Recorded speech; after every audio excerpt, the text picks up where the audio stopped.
Hello and welcome to Side Character Quest, a one-player D&D anthology series.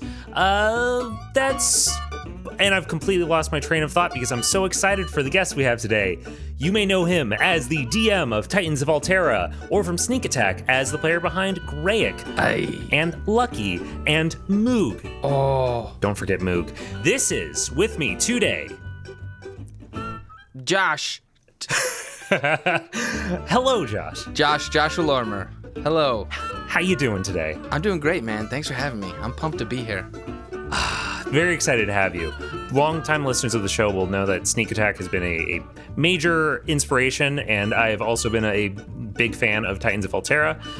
So very, very glad to have you on. Very glad to have you here. It's dream come true. I thank you. I'm forever grateful for anybody who's a fan of anything I've ever done. And so like the fact that you've listened to anything and continued or liked it means the world. So that makes my day, man. So thank you for having me. I'm excited to be here. Yeah. Just for anybody that is unfamiliar with your work, how long have you been playing D&D? I've been playing D&D since like the year before 5th edition came out. Okay. Did a little bit of that 4th? Yeah, like I'm a like kind of a D&D baby. Like there are these people who have been playing it since they were children. I'm basically the same boat. I think that I might have started, it sounds like I might have started a couple years before you, but like fourth edition is basically my origin as well. I did play some 4E and yeah, but I love 5th edition. It's so good. I'm a fan, and I've been, and pretty much like I started, and it more or less took over my life at this point. So it's shortly after we started our podcast, Sneak Attack, and now I do podcast stuff full time. Like not with D&D necessarily, but I've got Titans, and yeah, it's been fun, man. I love it. Radical. I couldn't advocate for a better pastime than hanging out with some people rolling dice and pretending to be other people in a fantasy world. Awesome. And speaking of pretending to be other people in a fantasy world, you ready to roll right into the show? I'm so ready. Yes, sir. All right.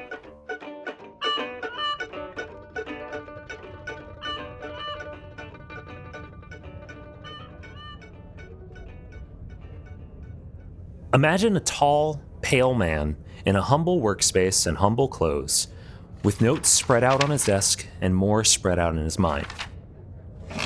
Imagine that man leaving that space with a mask of a smile, stepping out of his monastery just south of the Circle. That's a capital T, capital C, the Circle. From there, he catches a carriage to the lake, where he catches a ferry to the river, where he catches an evocation ship with its broad wooden paddles up the river, far to the east, and farther still, until he makes dock and heads north into the forest.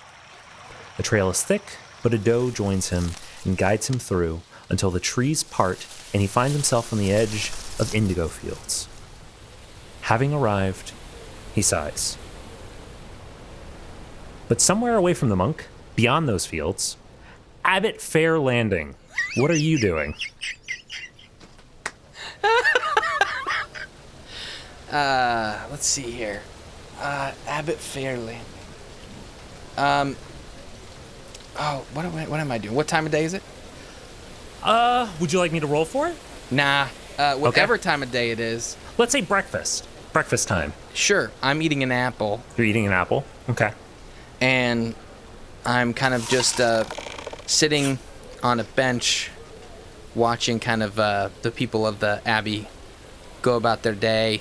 I've got a little staff, just a simple rod that I kind of lean on, and yeah, long elvish hair, just kind of straight and laying about, kind of messy, just having a good old morning. As you're sitting there with your apple, which I provided the Foley for, I'm glad you kept talking because it took me a while to finish chewing that. Yeah, you've got some nice audio there. Yeah. Well, howdy there, Abbot Faer Landing. How you doing today? Walking up to you is Sister Robin with a apple of her own. and she is approaching you, seeing you sitting and eyeing you just like up and down, looking at your figure. So, see you're not leading mass this morning, huh? No, I thought I would take some time to myself to observe. Well, where's that elder sister of mine? Have you seen her about? What's her name? She goes by elder sister. Oh, great. But her name could be whatever you like. You, as one of the longest running people of the, as the person who is the abbot of this place, probably know her real name. Most people here probably just refer to her as elder sister. Yeah. Let's see, elder sisters. Don't smell any piss, so I think she hasn't been around anytime soon, at least. I'll have to tell you, I have no idea where she is. To be honest, I've been here all night. All night? This is maybe my, 10th apple, I think. That's... She looks down and sees just, some cores by your feet. That's a lot of apples. You doing... Now, let me ask you a question. Mm-hmm. How do you like them apples? Well, apple number 5 was probably the best. The last 4, I think I'd gotten so used to the taste and the texture that I've forgotten what apples are. You're an odd duck, Abbot. But yes. I like you. All right. How old am I? You are probably roughly 250, I think is what we talked about. Yeah. No, was it 350? 3. It's 3 something, right? 350 or 300. 300. Yeah. Okay. Yes. Because you're on the older half, but yes. not elderly yet. Yeah. I probably You look like a human 50-year-old. Yes. There's some crow's feet in the eyes. Yes. But I'm still spry. I still have some vigor in my step. Yes. When 300 years old you are, be odd, you may also be. It made sense. It did. I'm the abbot. And he stands up. He says, "And so I have spoken." And he stabs his rod on the ground. I'm looking forward to apple number 3 or 4. So I'm just gonna go work on those. You do have your day, all right? Certainly. There is a small lad of auburn hair who I have had fetching me apples all day. Do find him and tell him I am done. You got it, Abbot.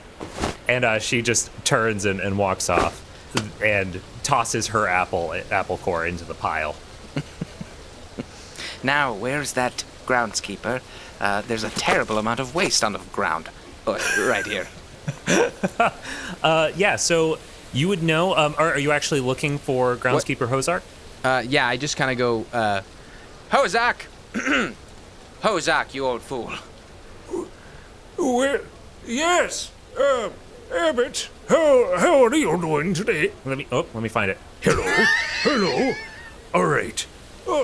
Abbot, what are you doing? And you see this dwarven man who's got sort of a salt and pepper beard, a stained glass leaf woven into the braid, but other than that, all of his clothes are very simple and very very worn. That's the one piece of little shining niceness that he has on him. He comes rushing over to you. Abbot, what is all of this? Just leaving this. I kind of gesture with the tip of my staff at some of the apple cores and just say, "Someone's made a terrible mess here, and I think it was here this entire morning." What's his name again? Remind me, I'm sorry. Hozark. Okay, that's what I thought. All right. Yeah. Hozark, my good friend, yes. It would seem that you are slacking in your duties. Mm-hmm. I've got to say, He leans over and starts picking up some of them, and he's clearly very strained. And as he stands back up and rolls his back, Abbot, or... No, he wouldn't call you Abbot. Oh, Fair. When did we get so old? I'd say around the last 30 years. That sounds about right. Oh. It was the time we fell from the cliff. Why did we go up there? I don't understand. Berries. Beautiful, delicious berries. Those were some good berries. That only grew on one branch. Yes. We ate them and did not imagine the euphoria of such taste in any way making us fall. I think they might have been a little hallucinogenic. As you guys are chatting, roll me a perception check. Excellent. These are my wife's dice. They're elven in design. Oh, perfect. And they're not doing me any favors. Perception check, you said. Yes, perception check. They can sense your dwarven nature. That would be a 6. All right. Not caring to perceive at the moment. Yeah, you just see some people walking by movement, but you're mostly just talking with Hozark. I lost his name. Okay, Hozark. I got it now. Oh, Fair, looking at all of these apples. He has them in a bundle in his arms now. I'm thinking that I forgot breakfast. That is, unfortunate for you, as you have so much work to still do today. And he's kind of chuckling under his breath a little bit, like I'm not sincerely ordering him around. I'm more or less kind of screwing with him. Yeah, and I think that as you say that, he looks at you and looks up at you, like kind of leans back with a pile of apples on. I'm doing my best to look imperious. And as you do that, his arms just fall slack on his to his side, and the apples just tumble down his belly and pile up onto the ground. I think I'm gonna have a nice bowl of grits. Hold on. Yes? I'm sensing something. Come closer. And he comes closer. And I just rip a big one.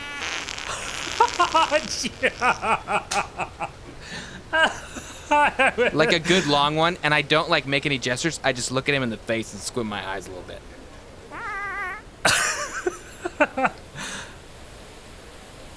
I don't know how you always get me with that. It takes a lot of practice. And I kind of bonk him on the head friendly with my staff and put my hands behind my back, carrying my staff kind of behind my back as well, and go. And I just start walking away, just having a good chuckle to myself. Where are you walking to? Just wandering about? I'd like to head to. Do we have a a bell tower or a spire or something that has kind of overlooks? Yeah. Well, there was a morning. I'll go to the temple. I'll go to the prayer space where I was told I was missed. Apparently. Nice. I'm going to imagine that. So you're this abbey. While there is this field of indigo that you guys grow and has been cleared, other than that, it is completely surrounded by forest. I'm going to imagine that there is a very large boulder sort of in the center of town. And when I say boulder, I mean big, kind of like a hill-sized thing that has decades and maybe centuries ago had the top cloven off, and then on top of that is a wooden temple that is where you guys actually hold your mass. Okay, cool. Yeah. Or your meditations. Yeah. So I'll head to the temple then. As you are heading in that direction, you're passing by all of these other wooden structures built out of the same trees that make up this forest, built long ago with curtains you can see through the windows that are dyed in the same blue violet of the indigo flower that you guys grow here. Beautiful tapestries woven along the way. You notice and this doesn't require a perception check. You hear a few shouts and screams off maybe southwest of you. So you were heading north. Actually, let's say you were heading west. Okay. That makes more sense. So you're heading west, and as you're moving that direction, you hear from sort of southwest the sound of some shouts and screams. Okay, that doesn't sound good. What the devil? And I'll rush that way with great haste. Gotcha. I'm going to roll a quick perception check to see if, what's his name, Hosark, notices this as well. Okay. Critical fail. No. He doesn't see anything. He doesn't notice any of this. You're too far away to like call out to him, so even if you do, he won't hear it. I don't think you could keep up with me even if you wanted to. Anyway, that's fair. As old as I may carry myself, I am a very fast person. Yeah, you break off of the main street that goes straight to the actual like abbey, the temple, and start heading a little bit farther south from where you are, which is opening up into the indigo fields. As you are moving that direction, you see some smoke from the fields, and the look of concern I just saw flit across your face. You hear some more shouts, and someone grabs your wrist, and you look over and see elder sister. Fair, Abbot Landing, you gotta come down. We don't. There's something going on in the fields right now, and we need help. We need help right now. I am on my way. And she turns and is following with you. As it opens up, roll me another perception check. Okay. I'm gonna give you. I'm sorry, I'm having you roll all these perception checks. Oh no, we're playing D&D, man. I want to be rolling some dice. Yes. You will always. I'm trying to make a point. You almost always will get a bare minimum something when you perceive. So like as long as you don't get like a 1. Well, okay, yeah. Never mind. Yeah, go ahead. Oh, what did you get? I thought about using a spell right now, but I'm gonna save it. Okay. I got a 14. 14.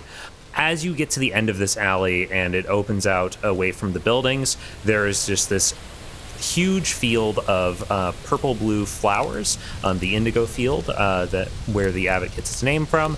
Across from that, there is a forest, and a small patch of this field appears to be on fire. There is smoke pouring up, and there is some sort of animal appears to be running through away from that fire. Some sort of animal. Yes.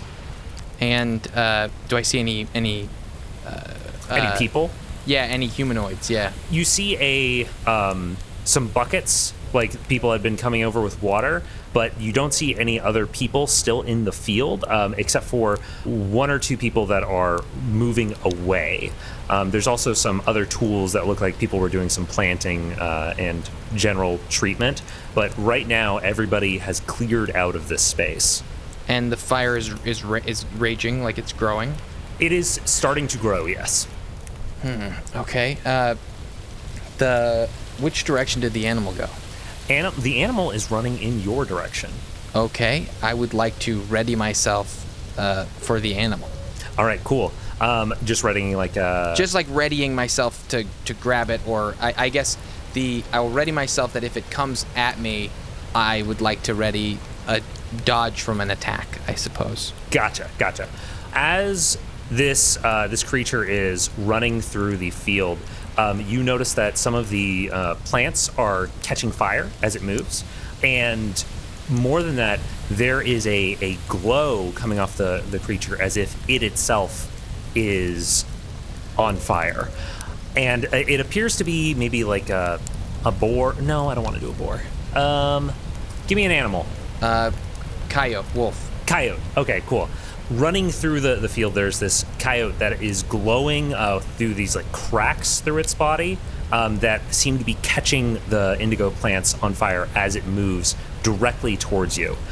As you realize this, you have the opportunity to take an action if you would like before it is within range of you.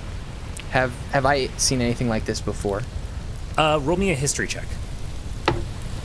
That is 19. Ooh, okay. You remember, in a burst of inspiration, you remember Hosark describing having found a rat with cracks of glowing energy going through its body a few months ago. And he had been keeping an eye out for more things like that, but nothing seemed to come of it. So you guys, there's magic in this world. And it was just a rat, so who cares?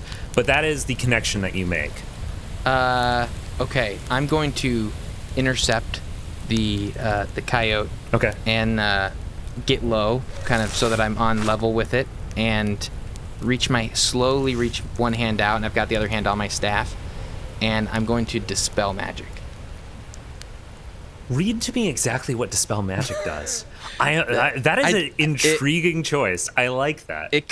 It may, and it's up to you whether or not this actually like will have an effect here. But choose one creature, object, or magical effect within range. Any spell of 3rd level or lower on the target ends. For each spell of 4th level or higher on the target, make an ability check using your spellcasting ability. DC equals 10 plus the spell's level. On a successful check, the spell ends. Wait, so it's 10 plus the spell's level? Yes. Roll me that check. Okay. I won't tell you whether or not you could dispel it. I will just let you know that you have tried. Because my history check, I remembered seeing another creature like this. Could I swing advantage on the roll? This is why my DMs hate me, is because I just love poking to see like if I can get myself anything extra. But this is what I'll say. Because you did so well with your history check, and because let's say that you had talked with Hosark about what he had seen before, because he killed this thing before you actually saw it. But you talked about it and you'd been thinking about it a lot. I will let you know that you believe that if it would be possible to dispel this, it would require maybe a 17, 18, 19. Okay, like a really, really significant amount of... Really significant. Okay. So if it is possible, it has to be really high. And I'm giving you that information so you know whether or not you want to potentially waste the spell slot. I won't give you advantage, though. Okay, that's great. I love that. Yeah, I'm definitely going to try. Okay. I'm going to use metal dice so you can really hear it hit. Okay, that is... Oh my gosh, that's 14. No, I'm sorry, 17. It's 17. I rolled a 13. I've got a bonus of 4. I'm trying to think what would happen here. A little behind the scenes. Longtime listeners of the show will recognize the type of thing this is. Oh. Yeah. So I'm dealing with canon lore right now, and I'm poking at it. Yeah. And nobody's tried to do this before, so like I'm score. Yeah. I will say that as you cast this, and what does this look like when you cast it? In my mind, I imagine like everything kind of slows, the space around me kind of dims a little bit, and my visage goes very cold and still, and I'm moving very slowly, but methodically. I just say, cease. The fire that is glowing from these cracks, it dims considerably and it sort of recedes back into the creature. The cracks are still there and you can see glows like embers burning from inside of it, but those fires are no longer reaching out of it. Ooh, okay. Yeah. And it, as you do that also, it stumbles over itself, trips, and like rolls into the field and is on the ground. Okay. I'm not gonna act. I'm gonna kind of slowly approach it to see what it does next. Abbot Faer, what is this? As you're approaching, Elder Sister is following up behind you, and you see this creature on the ground, and it is not quite... It's not like it's breathing heavily. It's more like it's just sort of like panting. And as you approach, its eye snaps to you, and you feel its attention drawn directly at you. Okay. Okay. Hello, buddy. Its lip curls back as it snarls at you. I'm gonna slowly, with the hand I use to cast a spell, I'm gonna try and approach it and use very kind, gentle tones. Be very like I'm gonna try. I want to approach like a friend, and I'm gonna reach into my robes and grab my knife. Okay. And I would like to try and stab this creature. Okay, cool. You take out of your robes a fairly simple metal knife. Within the hilt, there's a piece of deep blue glass. Beyond that, there's some etchings, some symbols on it, but they're worn with age. And you take that with your hand and drive that into the creature. Yeah, do I need to roll the attack? I think this is a coup de grace, situation. Roll damage on it. Okay. Yeah. It's 5. Okay. When you stab into this creature, instead of like blood coming out, there is just you feel the warmth of like an internal fire heating up the blade, and you see smoke pouring out of the cut as its eyes just stay locked onto you, and then it slowly loosens and goes limp. Okay, I'm gonna say, do not come any closer, sister. Of course. See to the fire and the people and the wounded, and send someone for the Dyer and Hosak to come here and make certain that nothing of importance has been ruined or lost. I'll take care of that, no problem. And as she's saying these words to you, her voice sort of tunes out, and you see something across the field past the fire. You see a woman, tall, with her hair pulled back into pulled back away from her face in a very practical way, more practical than style. Bare arms, dark skin darker than your own, and she looks very familiar to you. Elven? Elven. Okay. So this is Simone. Simone. Okay. Wait, this is Simone? Yes. You see across the field. Ooh, I thought that was my buddy, like that I thought maybe this was a different character from my background. This is Simone? Yes, she raises her arm and points back into the forest.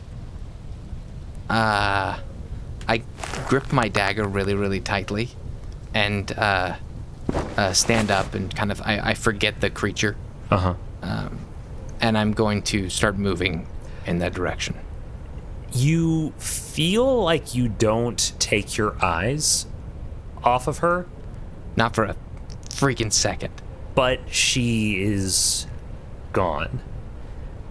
But you remember where she was pointing.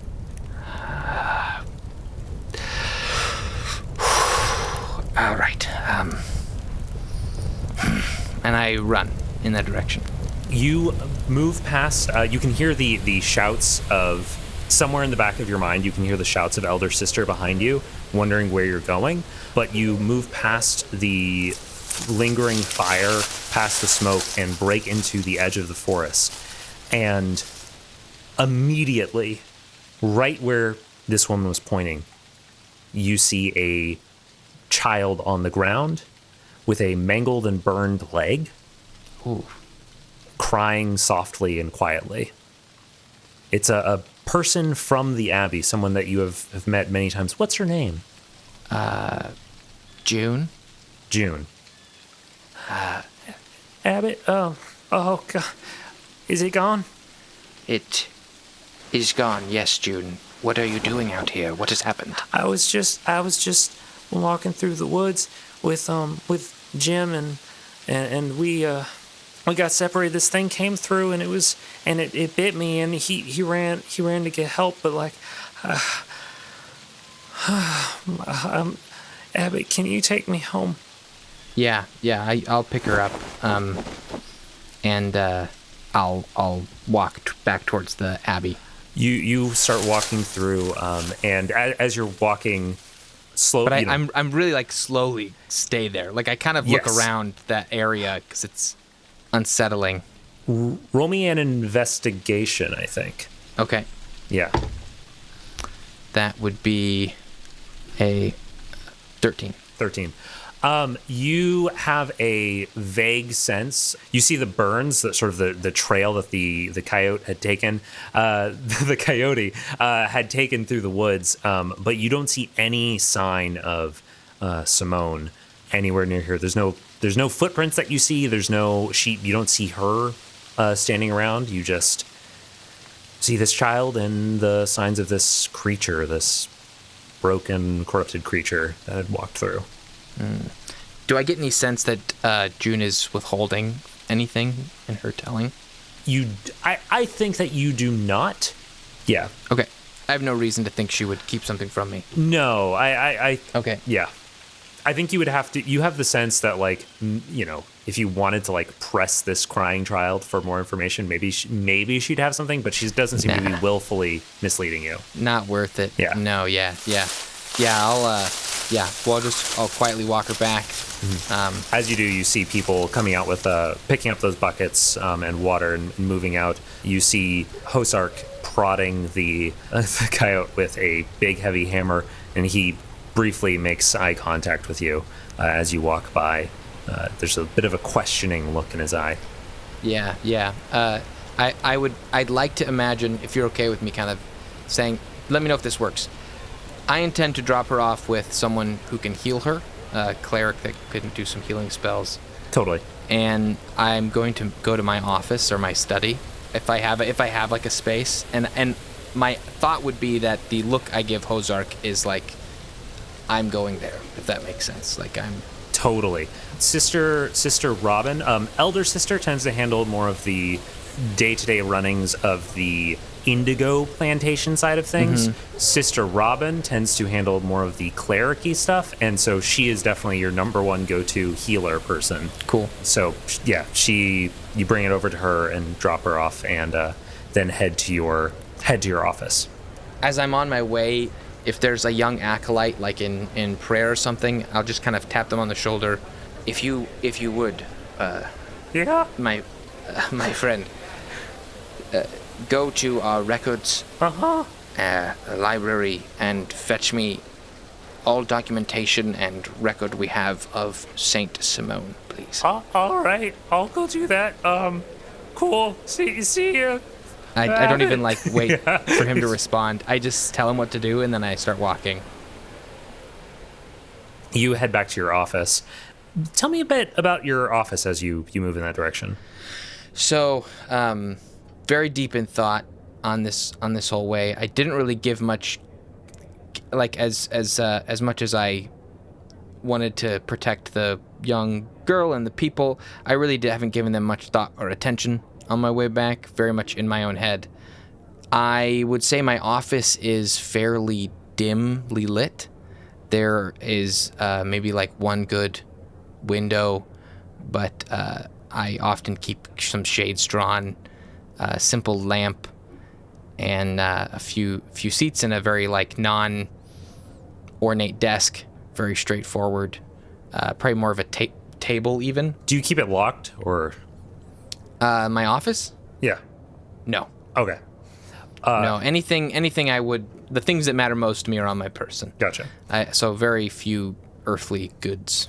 As you approach, you notice that the door to your office is cracked open.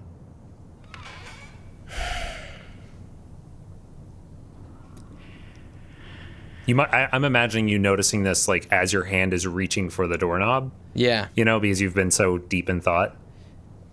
All right. I see the door is slightly open, and I'm just gonna pause for a moment, close my eyes, take a breath, and then release a massive fart.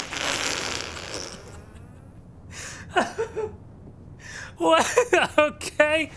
And then I'll step in through the door and just say, "Oh man, what a day!" And you see as you step in, you see a man looking towards the door. He is sitting in one of your chairs, and he is looking towards you, a little shocked and surprised. But then, as you come in, he stands up very suddenly, and he's holding a few notes in his hand, and he very quickly puts them in his pocket, and then he turns and looks at you, and is just completely thrown by not having expected that. Do I recognize this person? I don't believe you would. Okay, then like half to myself, half to this guest. Mm-hmm. I'm going to make my way into the office and say, eating one of anything in excess is not good for one's digestive system. I've heard that is true. I've found that as well. I'm sorry. I didn't mean to interrupt. Whatever your plans were for today, Abbot Faer, Abbot Landing. What, I'm sorry. I don't know what you prefer. Why don't you tell me your name, and then I will grace you with mine. Of course. I'm Father Pard of Congress Monastery, and I came here to. I am sorry. I'm so. That is. Wow, that's powerful. You'll get used to the smell. Okay. You'll get used to it. It's fine. I'm sure. I'm sure I wouldn't. You work at Congress Monastery. You know that we know when something smells. When you say that, he looks a little nervous thrown. Actually, roll me a history check, because I feel like once he says his name, there's a chance that you might recognize that. Okay, I rolled pretty bad. Okay. History check. But I have a good 9, I guess. 9? No. Could I roll an intimidation when I say that? Yeah, sure. Yeah, totally. All right, that's 15. 15. Okay. I am going to say that you put him a bit on his back foot with all of this whole stuff. So if you are going to try persuasion or intimidation or anything down the road, I will say that I will give you advantage carryover for that if it's relevant. And not this is not. I'm not interested in seeming dangerous. I want to make him feel like he is. He is thrown. Yeah. Yeah. He is on his back foot. He feels like you have done the power move of the fart, and you have also very coolly dissed his place of work. So he is just like was not expecting this entrance. I set my staff against a corner or a ledge, and I make my way to my desk. He can be talking to me while I do this, but I'm going to sit down and pull out a quill and ink and a parchment. He's basically just sort of waiting for you to settle yourself. And as you're moving, you out of the corner of your eye get a look at this person. He's very, very tall, almost gaunt, very pale, very humble clothes. He's got a priest's collar on at the top of his robes, but other than that, he's pretty, that's what he looks like. But as you are getting settled, he sits down as well and waits for a moment, sees you doing whatever you're doing. So I don't know if you're going to start writing notes or start going through papers or whatever it is. He's just waiting for a while. Abbot Faer, I was wondering if I could speak with you on a matter. You may know that, and he's just like saying this, like whether or not you react, give him anything, he's just sort of moving along. You may know that every decade or so, people like to meet to celebrate the life of Saint Simone, and for the past century or so, you haven't attended. And how many have you found? What now? Come. How many gods have you found? Me personally. Do you speak for yourself personally, or do you speak for the monastery? I wouldn't dare to speak for everyone that the monastery represents, but if we're answering for the monastery, I suppose we could say somewhere in the realm of, in my tenure, probably like 3. And I will also say that Congress Monastery tends to think of gods in a very like loose way, and so these can be sort of they're discrete forces almost. Mm-hmm. There is something, but they don't necessarily have a persona attached to it or a exactly. And so it could be a very minor thing. And so saying 3 like there's probably hundreds, thousands of gods. Okay. You would assume. Yeah. Tell me what you're here for, and if I can help you, I will. Then leave. What I would like to do, and this is not just for me, but this is for you as well, is extend a personal invitation for you to attend the next gala for Saint Simon. And I know that it's the doors are always open for you, but I would consider it a personal favor if you were to come. And if there's anything that I could do, he's just like looking at you, just looking back at him with no reaction. If there was anything that I could do in exchange to ensure that you were to come, and if you were to tell me your thoughts afterwards, then I would greatly appreciate it. His voice is sort of like inflecting up as he's like, I don't know how to approach the situation. Mm-hmm. Would the young acolyte that I sent for books or some literature have come back at this point at all? At this point, he comes in. You hear a knock at the door. And I'm going to relax my entire presence. I'm going to very much like get back into like less serious, more lighthearted. Love it. As soon as I hear the knock. Oh, Abbot, can I come in? Yes, please. I was just talking with a fellow man of faith. Oh, hello. He does like a little like bow and drops like a couple of papers. Abbot, here's the stuff that you wanted. They didn't have a lot. The library's pretty small. I mean... Thank you. Yeah. Leave. Okay. Bye, sir. And he bows again, like trips, walks out. I'm going to start to spread the pages out a little bit, or start to look at some of the different documents, separate them. It's pretty sparse, I will say. Yeah. Most of it is stuff that like you wrote many ages ago. Tell me, brother, what... I'm sorry, father? Father part. But brother is fine. No.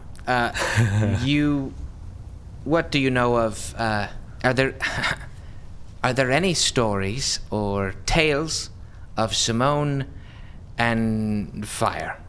Simone and fire? Not that I can think of. Not that I know. I can't think of anything that talks about that.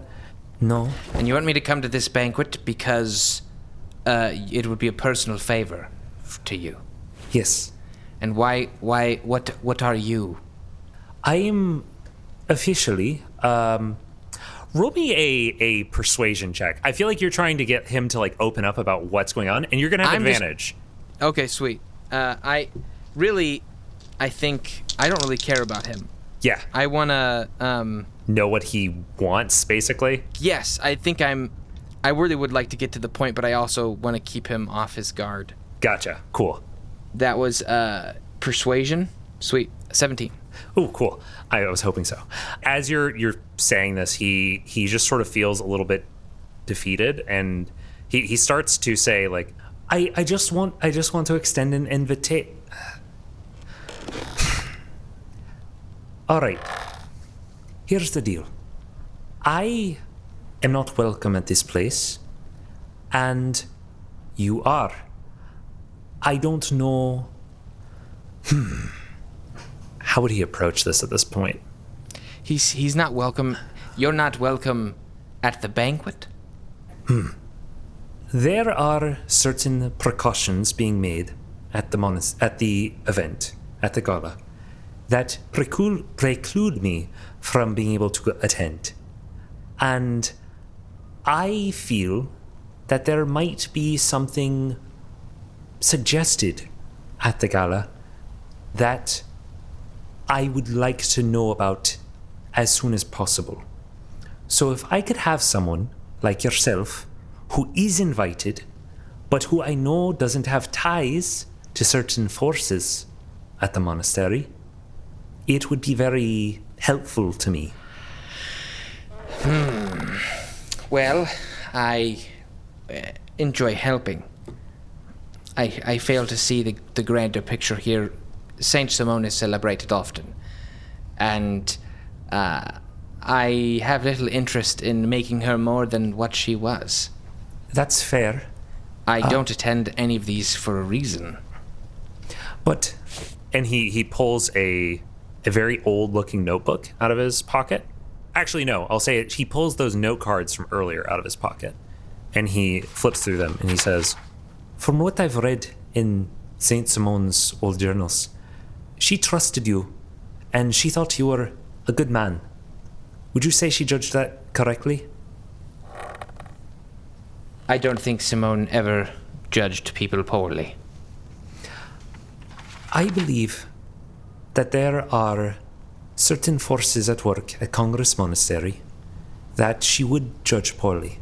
And I, for one, would like to help protect her legacy. And he like straightens as you laugh. What?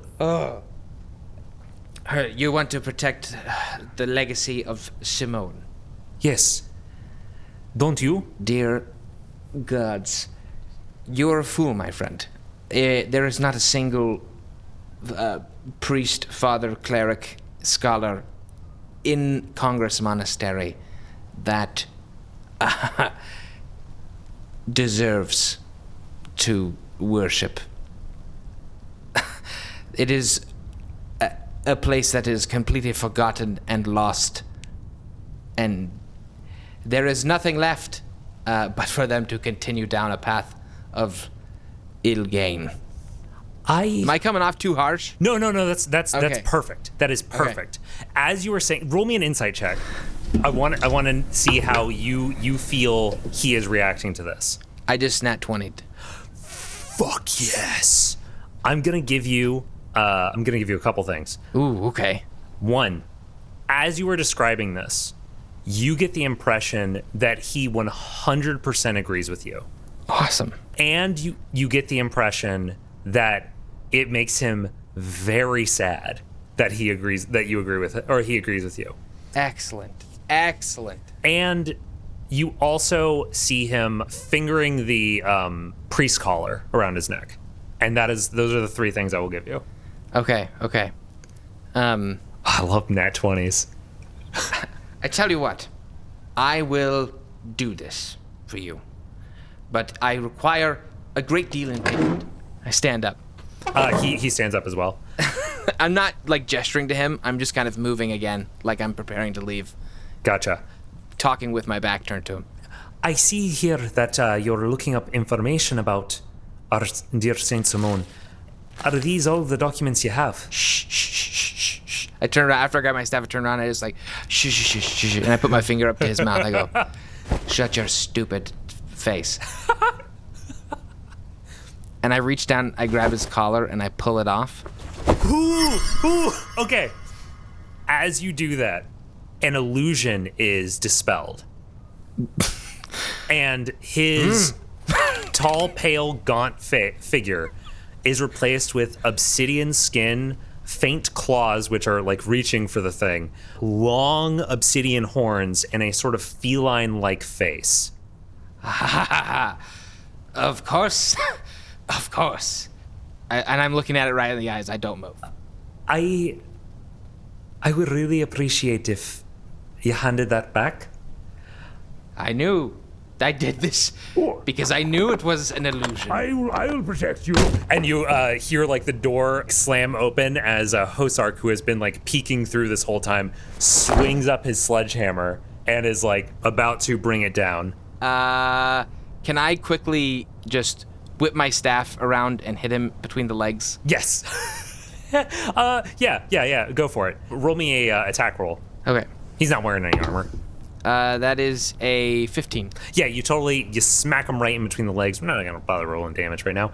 And he and stumbles a little bit. You hear the thud of the sledgehammer smack the ground. And then Pard has sort of circled over and is like pinned up against the wall as he's like, what manner of beast is this? This is no beast.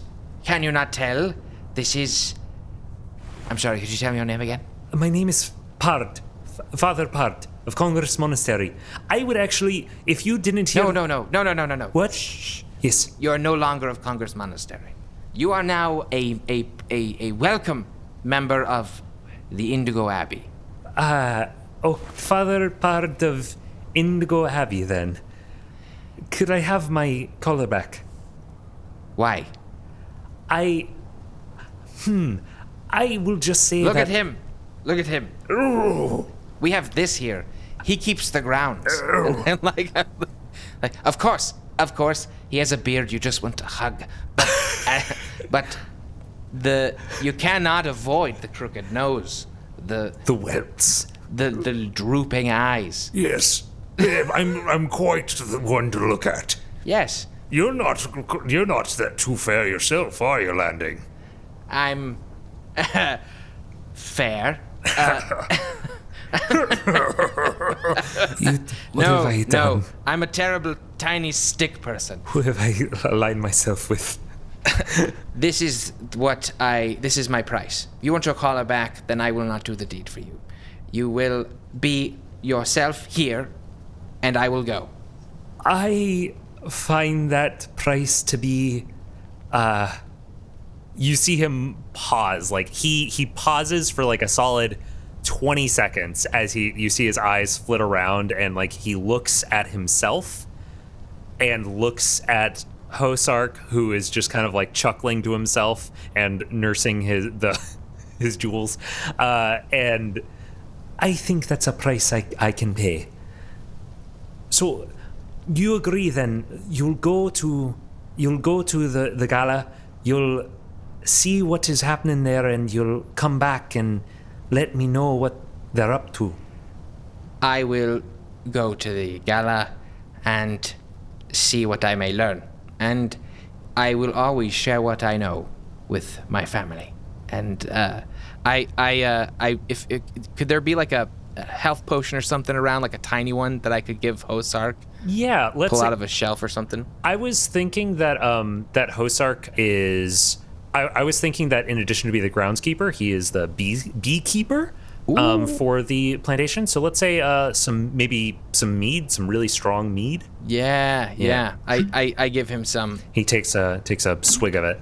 Oh, yes. Good, thank you. But I want to make myself perfectly clear. I expect the same level of transparency from any who call the Abbey home. I believe I understand, yes. I think I can promise that.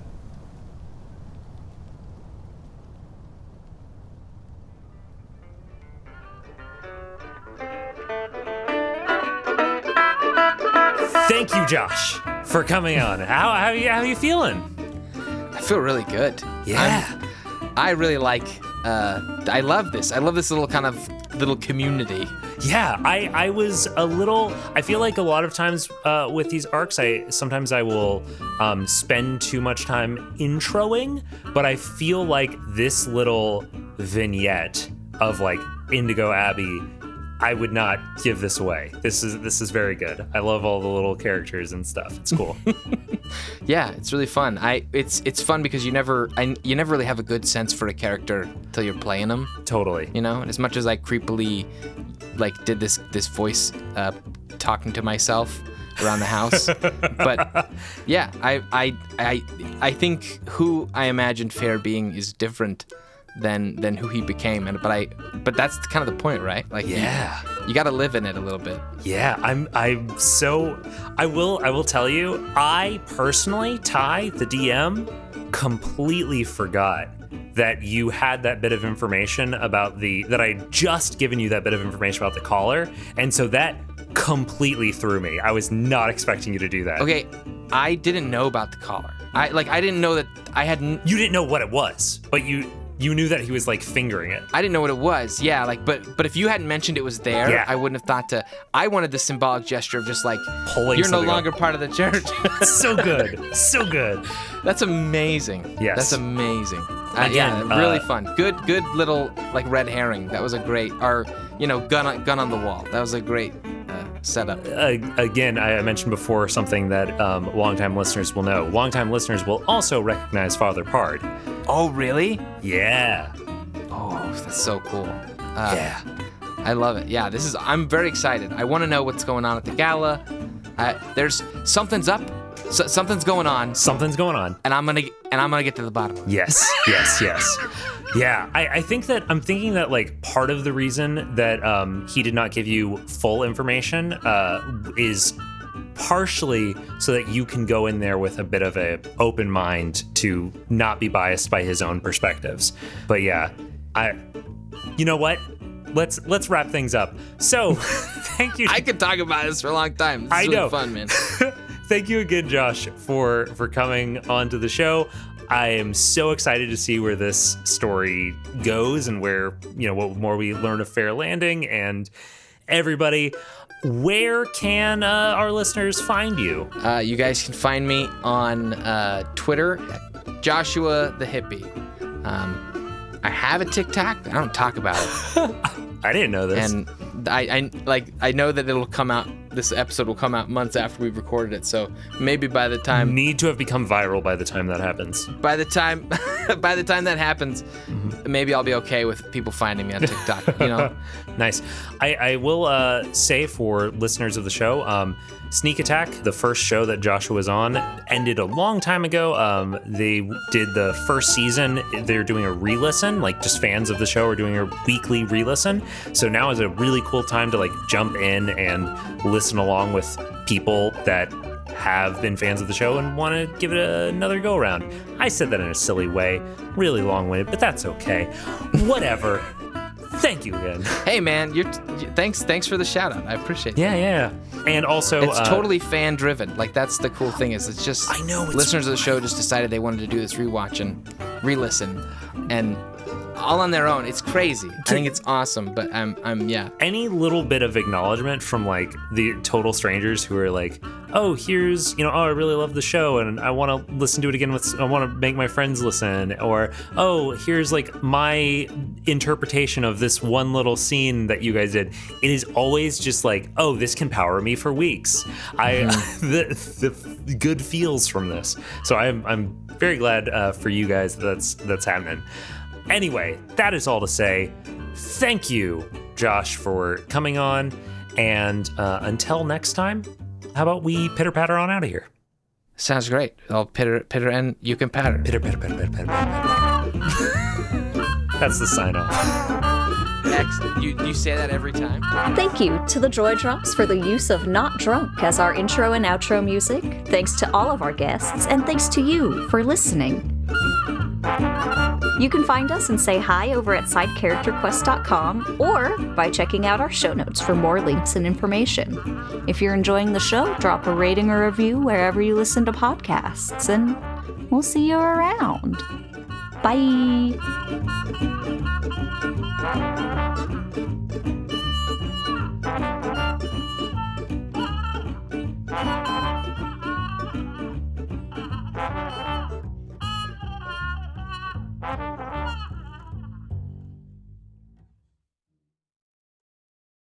This can all just be bloop stuff.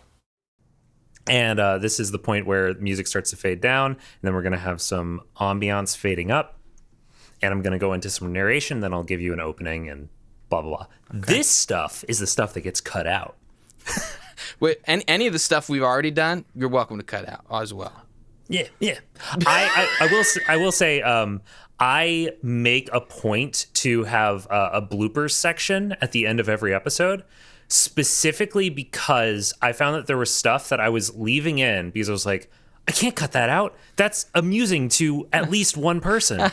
And so, but it would completely throw off the flow of the show. So I just made the blooper section. It's there every episode. People don't have to listen to it, but it's there.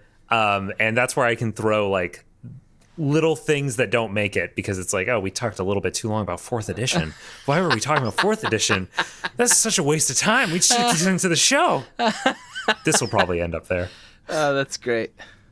Yeah, it's like who's here for 4th edition? Let's go. Who's here for 4th edition? Let's see the hands.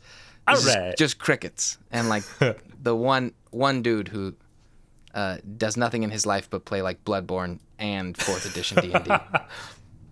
All right. We're going into that opening narration. as soon as that car finishes going by. I live next to a hospital. Hopefully that doesn't become a problem today, but we'll see. I don't know why playing a D&D game with me would put you in a hospital. You know what I mean. It's the sirens. All right. A minx. A minx. You need a bigger animal? The elder brother, is he around? On my way. So I actually ended up changing. Sorry. I changed this. There's elder sister and there's sister Robin instead of sister and brother. Cheers. Yeah. I'll explain to you why afterwards, but there's it's all good. Yeah. You are no longer of Congress Monastery. You are of the Abbey. Yeah, I was gonna. I meant to ask you about this. Do you prefer Indigo Abbey, Violet Abbey, something else? Indigo Abbey's good. Indigo Abbey. I dig it. Cool. You are now. Do you have any? I feel like that's a spot that we could end this. Do you have any questions you want to ask of him before we do? No, not really. Okay. I don't have any. I mean, unless there's more details that he's gonna give me. That was why I said what I said. Cool. Basically it's me kind of veiledly saying, tell me. I don't care to probe you for more information. This is your last chance to give it all to me. Gotcha. You know what I mean? I will. Let me see what time we're at. Okay, 1:13. That's perfect. I will probably fade it out right as you were saying that, and then. In the next episode, if there was something that you feel you would have asked him, then we can say that. Okay, cool. Yeah. Cool. Sounds great. I'll pitter, and you can patter. Pitter, pitter, pitter, pitter, pitter, pitter, pitter. That's the sign off. You say that every time? Yes. We started saying that I think 30 episodes in, we started saying pitter, patter on out of here. And excellent. Yeah, that's just the one that we do. It's one of those, it feels silly, but it's also good. I love it. We have a way to end. I love it. We have a way to end. It reminds me of that talk show guy who would end each interview with either a awkward silence or dueling harmonicas. What is that? Anyone, if you include this in the audio at all, might be in the bloops. Who knows? Everyone who knows him would be mad at me for forgetting his name. Yeah, I can't remember. He's a British guy. Stephen Merchant. No. He no. I can't remember. I'll have to send you a link. It's cool. Should I stop recording? Oh yeah, we can stop recording. And we're done. Yeah. Welcome, I'm Bastet. I'll be running your operation. The project's official name is the Adventurers Research of Abnormal Civilian Experiences, or Project Arrowace for short, to investigate the unusual occurrences that have been happening everywhere recently. I've hired you all for your indisputable military prowess. I'm going to be honest, I think we should run. Your academic expertise. I don't know, I'm not a wizard in real life. And your hands-on experiences. Tentacles belong in the ocean! I also lost all my food, so Delphi, in a few hours you might start looking really delicious. Can everyone please roll for initiative? Oh, I nearly cussed so hard. Deck of Many Aces is an actual play podcast made by an all-aromantic and asexual cast and crew. You can find us on Spotify, Apple Podcasts, Stitcher, or wherever else you listen to podcasts, releasing every other Friday. You can follow us on Twitter, Instagram, and Facebook at Deck of Many Aces.